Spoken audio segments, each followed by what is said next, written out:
wanted to get your reaction to that. Yeah, no, the mayor told me about that. I think it's super cool. A city like that, nobody really watches hoops, but they kind of gather around me and my success right now, and it's cool to see it. It's really nice to. It's humbling for sure. Awesome, and I was just wondering what it was like to be out there in Game 1 of the finals and playing, with Shea. You guys have played together, for so long. That must have been a surreal experience. No, definitely. I think playing in the finals was a crazy experience. Walking on the court was something you live for, and the crowd here was amazing. The noise was the most I've ever felt in a game. So kind of all just came together, and the nerves settled in, and it was a fun game. Andrew, can you tell me about your relationship with Coach Jenny Dushek? How much her impact on the game? Our relationship is great. I love Jenny. She's done a lot for me since I've gotten here, on and off the court. Just taught me intricate parts of the game and how to deal with a lot of things mentally. And I know she's someone who's always going to be by my side going forward, and got a lot of love for her. And her knowledge of the game has been one of the best I've been around. Andrew, you've part of your job is always kind of picking up the other team's best player and all that. But what was it like just physically after whatever number of minutes guarding Shea in that environment? You know he's going to be in the paint. You know he's going to try and get you to foul him. You know he's going to, if you don't, he's like just the mental and physical tag up. No, it's definitely a job that has no breaks. It's a consistent 48-minute job from our whole team. And I think also starting these series, we've gotten lucky enough to kind of win our first series a little earlier, so we've had the week off or so, and it's kind of taking you out of shape a little bit. So first game was kind of getting back into shape and really feeling that pace again. And like afterwards, how did you feel? I felt good. I mean, I'm only 25, so I'm popping back pretty quick.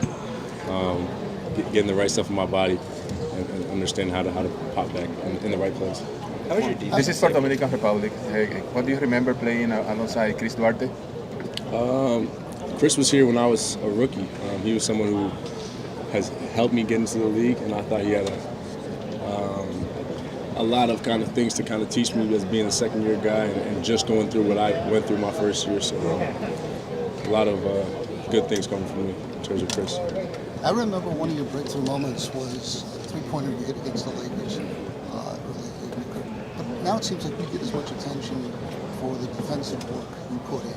Have you dialed that up over the years, or was it there and we just didn't pay as much attention? Yeah, I mean, I think ever since I've gotten into the league, I've taken on those responsibilities since my rookie year. My success with them have probably gone up, and that's what you guys are seeing. And I've just gotten more comfortable, more experience, understanding the game and the NBA and how to kind of work around the foul situation. But that's always been something I've tried to lean on, and the thing that tried to put me on the court initially.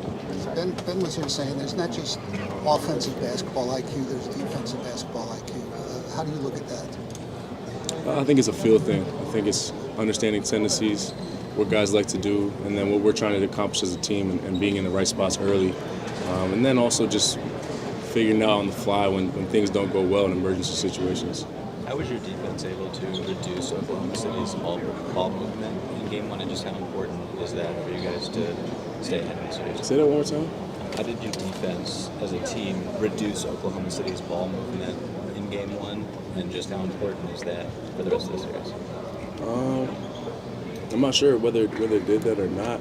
I think we talk about playing a full 94 feet game and picking guys up and wearing on them.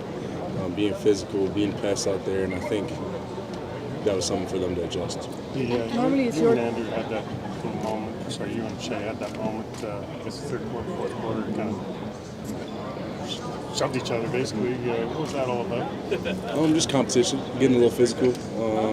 Guys are out there trying to win the game, and there's no friends at this point.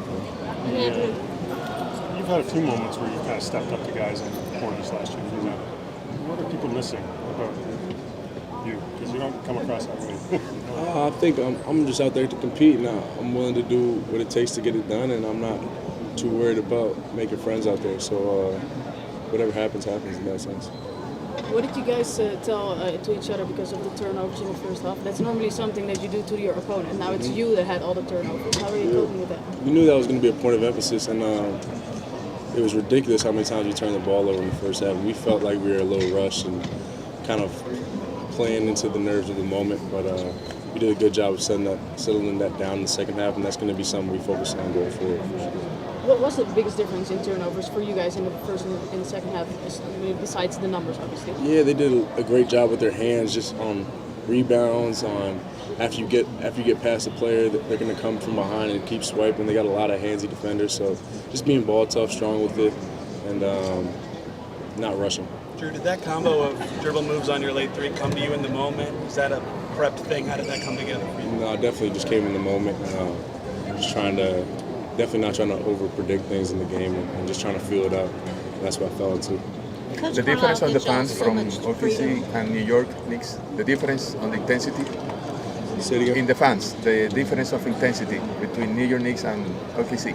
Both intense in different ways. I think New York is a lot of fans talking shit in the sidelines, trying to egg you on, and there's a lot of very famous people in the front row, so it's a different feel. But here was the loudest game I played in front of, and the fans were rowdy, the fans are into it, they love their team, so the pressure's low regardless.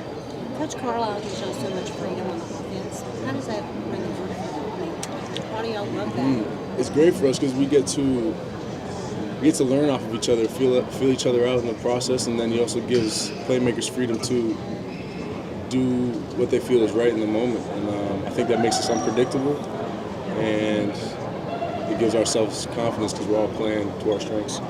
You know Shea as well as anybody. How much the side of you love that you know he's going to come back and this is what you do, like, you're going to get it back? I'm not really too worried about the individual battle. I'm not focusing on it. It's a team job to stop him, and we know that. And we're going to come out and compete and play hard regardless. So I haven't thought about that. You always play well against the names. You know, they don't do anything for you. I mean, there's a name on every team in this league, so you know, I'm trying to do my best to win the game. You know, there's always a guy that's compete out there. Third string guys in the NBA can give you 25 on any night if you're relaxing and not being ready to play. So there's no drop in compete level from us. How did you prevent them from making you guys pay for all those turnovers?